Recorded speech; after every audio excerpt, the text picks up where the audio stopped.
A billionaire hears a single mom speak 7 languages on a flight. His next action changes her life. Melissa Hayes was exhausted.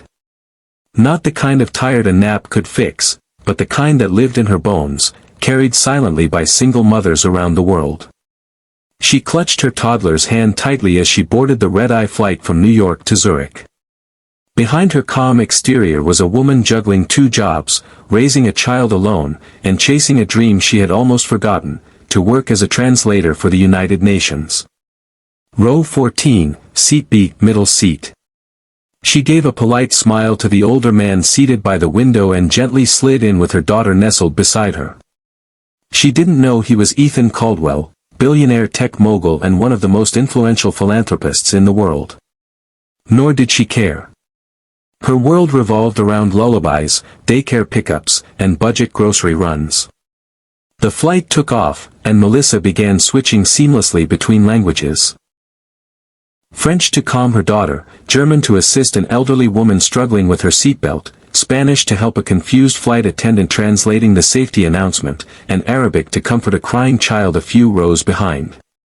Her words, though soft, floated through the cabin like music. A few passengers took notice. Ethan did more than that. He listened. He was captivated not just by her fluency, but by the kindness behind each interaction. These weren't just words. Melissa was connecting with people, easing their fears, bridging their confusion with warmth and empathy. As meal service began, turbulence shook the plane, and her daughter began to cry. Melissa whispered soothing phrases in Portuguese, then Russian, softly singing until the child calmed, her tiny fingers clinging to her mother's sleeve. Ethan leaned over gently. "You speak all those languages?" Melissa chuckled softly. 7 fluently. A few others, conversationally. "Where did you learn them all?" "My mom cleaned hotel rooms. I used to sit in the hallway with tourists from all over the world. I listened, practiced. Later, I got a scholarship to study linguistics, but life had other plans." She smiled at her daughter. Ethan's curiosity deepened. "And now? I work nights at a call center and clean offices during the day. I do translations online when I can find clients. It helps pay rent and daycare. I had big dreams once, but it's okay. My daughter is my world now." There was no bitterness in her voice, just a tired kind of grace. Ethan remained quiet for a moment, something stirring inside him. He had built empires, launched satellites, funded universities. But he had never felt quite like this, so quietly moved, so inspired by a stranger's dignity. When the plane landed, Melissa gathered her things quickly, trying not to hold up the line. "It was nice talking to you," she said politely. "You too," Ethan replied. "Take care of yourself. And your daughter."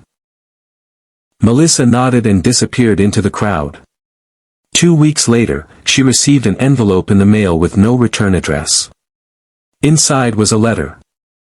"Dear Melissa.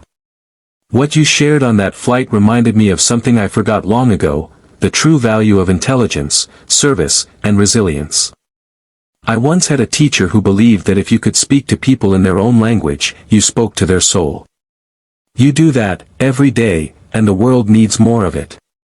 Enclosed is a full scholarship to the language program at Geneva International Institute, with housing and childcare provided.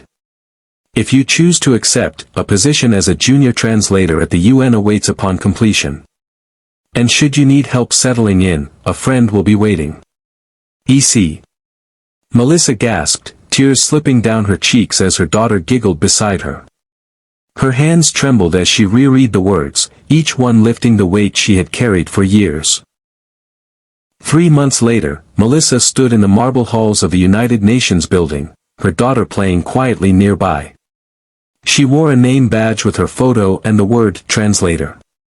Her first assignment? Assisting in a humanitarian conference on child welfare. She never saw Ethan again in person, but she didn't need to. His act of kindness didn't just change her life, it revived her dream, reminded her that unseen people deserve to be seen, and proved that even in silence, someone may be listening. And sometimes, one conversation at 30,000 feet is all it takes to rewrite a life story. Let this remind us, kindness doesn't require a stage.